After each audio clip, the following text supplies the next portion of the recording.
नमस्कार, मैं हूं प्रदीप बागरोडिया और आप देख रहे हैं हमारा खास कार्यक्रम। आज हम चर्चा करेंगे भारतीय जनता पार्टी की जो प्रदेश स्तर की जो लिस्ट आई है संगठन को लेकर, उसके बारे में बातचीत करेंगे। क्योंकि दक्षिणी हरियाणा की भारतीय जनता पार्टी के बड़े नेता दावा करते हैं कि सरकार का रास्ता हरिद्वार से होकर गुजरता है, और इसमें देखेंगे कि हरिद्वार को कितना संगठन में हिस्सेदारी मिली है। उसके साथ ही महेंद्रगढ़ को भारतीय जनता पार्टी की नर्सरी कहा जाता रहा है। क्या नर्सरी में इतने नेता भी पैदा नहीं हो पाए कि उन्हें प्रदेश की जो कार्यकारिणी है उसमें स्थान मिल पाए? इसको लेकर हम चर्चा करेंगे और हमारे साथ में चर्चा में शामिल है वरिष्ठ पत्रकार आनंद शर्मा जी। आनंद जी, आपका स्वागत है। जी नमस्कार। जिस तरह से जो लिस्ट आई है, लिस्ट को देखकर एक बार ये लग रहा था कि दक्षिणी हरियाणा खासकर महेंद्रगढ़ जिले को भी महत्व मिलेगा, परंतु लिस्ट देखा उसमें कहीं भी महेंद्रगढ़ जिले के एक भी नेता को स्थान नहीं दिया गया। क्या मानते हैं कि इसके पीछे क्या रणनीति रही होगी भारतीय जनता पार्टी की? प्रदीप जी, मैं बताना चाहूंगा, ये तो निश्चित तौर पर है कि दक्षिणी हरियाणा में जी जो भाजपा के पुरोधा रहे हैं, जी भाजपा को पूरे हरियाणा में पहचान दिलाने वाले जी प्रोफेसर रामविलास शर्मा, जो प्रदेश अध्यक्ष भी रहे, 4 बार मंत्रिमंडल में रहे, 5 बार यहाँ से विधायक रहे। जी पिछले कुछ दिनों से उनका स्वास्थ्य भी खराब चल रहा है, कारण वो भी हो सकता है, लेकिन मूलतः उनकी पकड़ के बाद जी 2000 में जो पिछले चुनाव हुए 19 में जी उनकी हार रही, और उसके बाद से धीरे धीरे पूरे दक्षिणी हरियाणा में संगठन नीचे धरातल पर चला। जी और इसके पीछे मेन कारण जो आज जो है, पहली बार प्रदेश अध्यक्ष बनने के बाद अर्चना गुप्ता ने लिस्ट जारी की है कल जी और ये निश्चित रूप से है कि इसमें खासकर महेंद्रगढ़ जिले और रेवाड़ी की पूरी तरह से उपेक्षा हुई है। जी कारण चाहे जो भी रहे हो, चाहे राजनीतिक है, चाहे यहाँ की आपसी राजनीति रही हो, या ये कहें कि भाई आपस में पार्टी के ही नेताओं में राजनीति इतनी ज्यादा है कि उनको स्थान नहीं मिल पाया।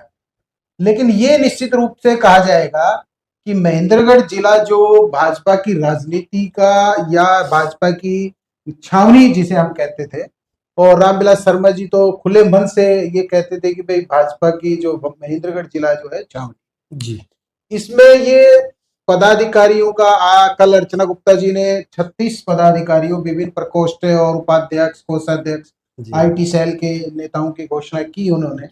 लेकिन ये बड़ा दुर्भाग्यपूर्ण रहा कि महेंद्रगढ़ जिले को कहीं भी कोई स्थान नहीं मिला। तो इसके पीछे क्या सोच है, ये तो बहुत ही पार्टी के लोग बता पाएंगे डेप्थ में जाने के बाद। लेकिन पहले परिदृश्य में ये लग रहा है कि भाई महेंद्रगढ़ की राजनीति का जो भाजपा का जो चैप्टर है वो रामविलास शर्मा के साथ समाप्त हो गया है, और अब बहुत ज्यादा समय लगेगा। जी नई जो पोल तैयार हो रही हैं उनको आने में समय लगेगा, संगठन में अपनी पहचान बनाने में समय लगेगा। तो ये एक कारण है। जिस तरह से आपने जिक्र किया कि अर्चना गुप्ता ने पहली बार विस्तार किया, अर्चना गुप्ता जब प्रदेश अध्यक्ष बने उसके बाद में महेंद्रगढ़ जिले का दौरा किया, जगह जगह उनके स्वागत किया गया, कई नेता उनके सामने थे, बहुत से चेहरे उन्हें वहां नजर भी आए। तो इतने जिस तरह से हम कह सकते हैं कि बहुत से पुराने नेता भी थे, जिनमें हम जिक्र करें सीताराम यादव पूर्व विधायक, वो भी संगठन के आदमी रहे हैं। मनीष मित्तल भी पिछले कार्यकारिणी में थे। सत्यव्रत शास्त्री रहे हों, शिव कुमार मेहता रहे हों, दयाराम यादव रहे हों, देवेंद्र यादव रहे हों, और भी राकेश शर्मा जी भी प्रदेश प्रवक्ता रहे हैं, और भी बहुत से लोग, अमित मिश्रा भी लगातार जिस तरह से संगठन के काम करते रहे, पवन खैरवाल रहे हों, बहुत से ऐसे यहाँ पर इस स्तर के नेता हैं कि जो प्रदेश कार्यकारिणी में स्थान ले सकते थे। तो जिस तरह से अर्चना गुप्ता आई या उनकी टीम ने यहाँ से जो फीडबैक मिला, क्या वो फीडबैक सही नहीं मिल पाया? हाँ, हो सकता है ये भी एक कारण हो कि उनको फीडबैक ठीक नहीं मिला हो। लेकिन मैं इसके 2 कारण समझता हूँ। पहला कारण ये है कि पहली जो जनरेशन थी, जिसको अपन कहें कि रामविलास शर्मा के समय और कैलाश शर्मा का समय था भाजपा में, उसके बाद जो है नई पीढ़ी आई, उसमें कोई ऐसा नेतृत्व क्षमता वाला नेता नहीं अपने जिले में उभर पाया जो अपनी एक अलग पहचान बना सके। वो बात अलग है कि चुनाव में आप जीत गए, राजनीतिक समीकरण अलग बन गए, आप एमएलए बन गए, वो संगठन के आदमी नहीं बन पाए। संगठन के आदमी नहीं बन पाए। तो संगठन में जो जगह खाली हुई, उसको मुझे नहीं लगता कि कोई नेता उसके बाद या कोई व्यक्ति उस जगह को अभी तक भर पाया। और अब जो है नई पीढ़ी का जमाना आ गया। नई पीढ़ी से हम ये माने कि भाई सब जगह पूरे देश में जैन जी का माहौल है। जी तो जी मैं ये समझता हूं कि अर्चना गुप्ता जी को कम से कम एक पदाधिकारी किसी प्रकोष्ठ से या कहीं उपाध्यक्ष, कोषाध्यक्ष, आईटी सेल, ये कम से कम एक नई पीढ़ी को अवसर देना चाहिए। हाँ जी, जिस तरह से अभी हम देख रहे हैं कि दक्षिणी हरियाणा का जिक्र किया आपने और कहा कि दक्षिणी हरियाणा को आज भाजपा का गढ़ माना जाता है और उस भाजपा के गढ़ में कांग्रेस ने एक बड़ा दांव खेला।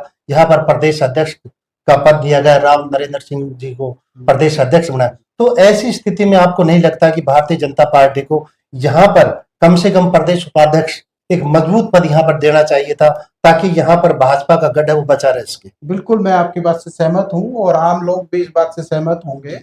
इसका पार्टी को आने वाले समय में बहुत नुकसान होने की भी संभावना है। जी यदि जल्द ही पार्टी ने कोई डैमेज कंट्रोल नहीं किया इस बारे में, तो पार्टी से जो जुड़े हुए संगठन के जो लोग हैं, भले ही अभी उनमें नेतृत्व क्षमता भी कम है, लेकिन यदि उन्हें अवसर मिले तो वो उसको सिद्ध भी करेंगे। लेकिन यदि नहीं मिलेगा तो उससे एक गलत संदेश जाएगा। और जो वर्षों वर्षों से संगठन से जुड़े हुए लोग हैं, जैसा आपने जिक्र किया कि भाई अटेली से विधायक रहे, अपने जी, सीताराम जी हैं, संगठन के आदमी संगठन के आदमी रहे हैं। कैलाश शर्मा जी के बेटे जो है राकेश शर्मा राकेश एडवोकेट, शर्मा जी, वो जिलाध्यक्ष रहे हैं। उधर से नांगल प्रदेश चौधरी से, प्रवक्ता भी रहे हाँ, हैं, प्रदेश प्रवक्ता भी रहे हैं।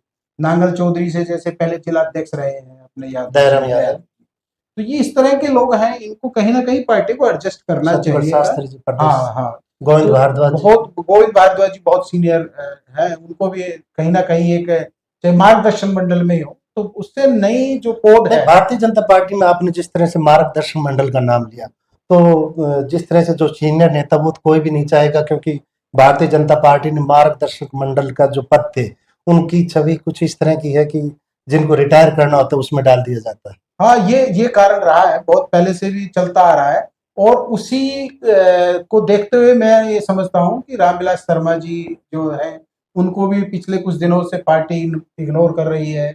और एक महत्वपूर्ण व्यक्ति जिसने पार्टी को प्रदेश में खड़ा किया, और ऐसे व्यक्ति को जब महत्व नहीं मिलता है लास्ट समय में, वो पुराना एक वो है अपना शेर कि वतन पे जब लहू की जरूरत थी तो खून हमने दिया, जब बाहर आई तो कहते हैं तुम्हारा काम क्या नहीं। जी तो इस तरह से जब अब रामविलास जी से जो नई पीढ़ी जो आ रही है, तो उनसे एक प्रेरणा लेने की बात है। तो जी वो अब नहीं उनसे बात बनेगी तो नई पीढ़ी कैसे दरी उठाएगी पार्टी में? संगठन में तो देखो नीचे से अब आदमी आएगा, जुड़ेगा, किसी न किसी से जुड़ेगा, किसी बड़े नेता से प्रेरणा लेगा, तभी वहां इस मुकाम तक पहुंचता है उम्र के उस पड़ाव पर। जी। और जब उस पड़ाव पर जाके सम्मान नहीं मिलता है किसी पार्टी में या संगठन में, तो फिर नए युवा एक तरह से उससे पीछे हटते हैं। आपने अभी जिक्र किया कि जिस तरह रामविलास शर्मा जी की जो पकड़ है वो संगठन में कमजोर हो गई, तो क्या मानते हैं कि जो पद हैं पार्टियों के अंदर, चाहे भारतीय जनता पार्टी हो चाहे कांग्रेस हो अदर पार्टियां हो, तो उनमें जो पद हैं वो सिफारिश से मिलते हैं? नहीं, ये तो हर जगह होता रहा है और कोई ऐसी पार्टी इससे अछूती नहीं है, ये हम नहीं कह सकते। सब जगह सेटिंग का खेल है। लेकिन जहां तक जमीनी स्तर के नेताओं की बात है, किसी भी पार्टी को भाजपा उसके लिए जानी जाती रही कि भाजपा में ऐसा पहले नहीं होता था। भाजपा के संगठन के लोगों को ही आगे बढ़ाया जाता था, संगठन के लोगों को ही आगे किया जाता है। टिकट दी जाती थी। लेकिन पिछले 2-3 योजनाओं से जो पार्टी ने अपनी गाइडलाइन से हटकर कि जो जिताऊ कैंडिडेट की राजनीति पे आए, उसके बाद ये संगठन धीरे धीरे कमजोर होता जा रहा है। और इसलिए लोग अब संगठन में काम करने के बजाय इंडिविजुअली अपनी पहचान बनाते हैं, और फिर ये लगता है कि भाई जिताऊ कैंडिडेट है तो पार्टी अपने आप टिकट दे देगी। जिस तरह से स्वास्थ्य मंत्री आरती राव की बात करें, वो अटेली से प्रतिनिधित्व कर रही हैं और एक बड़े राजनीतिक घराने से आती हैं। क्या आरती राव भी अपने किसी ऐसे कार्यकर्ता या समर्थक को कोई पद नहीं दिला पाई? इसके पीछे भी क्या उनकी मंशा नहीं रही होगी इसको लेकर? नहीं, ये मनसा की मैं बात नहीं मानता, लेकिन बीजेपी में कोर कैडर जो होता है इनका, मेरा अपना व्यक्तिगत राय है कि वो उन्हीं को प्रमोट करते हैं। जी और राव इंद्रजीत सिंह भले ही 10 साल से ज्यादा हो गए पार्टी में है, लेकिन आज भी पार्टी की कोर जो कमेटी है, कोर जो विचारधारा के लोग हैं, उनमें उनको नहीं गिने स्वीकार नहीं करते हैं। भले ही वो पार्टी से सांसद बने हैं, भले ही उनकी बेटी जो है विधायक बन गई है, मंत्री बन गई है, वो एक मजबूरी हो सकती है। जी लेकिन पार्टी बीजेपी, खासकर जहां तक मेरी अपनी जानकारी है, संगठन में उनको आरएसएस के ही आदमी चाहिए। जी। तो ऐसे तो में हाँ, ऐसे में सवाल खड़ा हो जाता है कि भाई अब क्षेत्र में कौन आएगा। तो ये नहीं है कि भाई आरती राव ने या राव इंद्रजीत ने किसी पदाधिकारी ने सिफारिश नहीं की होगी, भले ही की होगी, लेकिन मैं समझता हूँ कि पार्टी हाईकमान के या संगठन के जो लोग हैं उन्होंने दरकिनार कर दिया होगा इस बात को लेके। 2000 चुनाव को 2014 के जो चुनाव थे उनको आपने भी कवर किया, हमने भी किया है।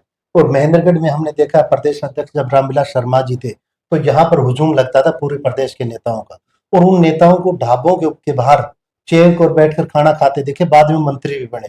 एक वो दौर था जब संगठन की और पार्टी की टिकट का फैसला महेंद्रगढ़ से होता था, और आज हालात ये हो गए हैं कि महेंद्रगढ़ के जो नेता है, कार्यकर्ता है, उन्हें संगठन में भी जगह नहीं मिल पा रही। हाँ बिल्कुल, वो दौर आपने और हमने सबने देखा है 2014 के चुनाव से पहले, उससे पहले भी भाजपा के प्रदेश अध्यक्ष रहे रामविलास शर्मा जी, और आज पार्टी में जितने भी बड़े शीर्ष पर जो नेता है या संगठन में है, वो सब रामविलास शर्मा जी के ही कार्यकाल में, कोई पन्ना प्रमुख था, कोई ब्लॉक अध्यक्ष था, कोई जिला अध्यक्ष था। जी भले ही अर्चना गुप्ता ने भी अपने बयान में एक में कहा था कि भाई जो है मैंने इनके सानिध्य में जो है संगठन में काम किया है। इसी तरह जब स्टार्टिंग में नायब सिंह सैनी जी जब प्रदेश अध्यक्ष बनाए गए तो सबसे पहले वो रामविलास शर्मा से मिलने आए और उन्होंने कहा भाई इन्होंने ही मुझे जिला अध्यक्ष बनाया था उस समय में। तो वो एक दौर था। जी तो अब वो दौर, देखो समय आता है जाता है, चक्र है, ये घूमता रहता है, इसके लिए हम किसी को जिम्मेवार या ठहरा नहीं सकते जिम्मेवार। लेकिन ये जरूर निश्चित है कि आज जो है स्थिति ये उत्पन्न हो गई है कि महेंद्रगढ़ जिले में पार्टी के संगठन से कोई ऐसा व्यक्ति, पार्टी ने विश्वास नहीं जताया किसी व्यक्ति पर कि वो संगठन में काम कर सके। जी। ये सबसे बड़ा कारण। तो ये आज की हमारी चर्चा थी, और जिसके अंदर हमने चर्चा की कि भारतीय जनता पार्टी के जो संगठन है उसमें महेंद्रगढ़ और खासकर रेवाड़ी और महेंद्रगढ़, रेवाड़ी से विधायक लक्ष्मण सिंह जी को जगह मिली है, परंतु जिस तरह से महेंद्रगढ़ की उपेक्षा हुई उसको लेकर हमने चर्चा की। और एक बात यहाँ पर बिल्कुल निकल कर आई है कि महेंद्रगढ़ के जो कार्यकर्ता हैं वो सिर्फ पार्टी के लिए कह सकते हैं कि दली बिछाने या कार्यक्रम करने तक पार्टी ने सीमित रखा, उन्हें कोई पद नहीं दिया।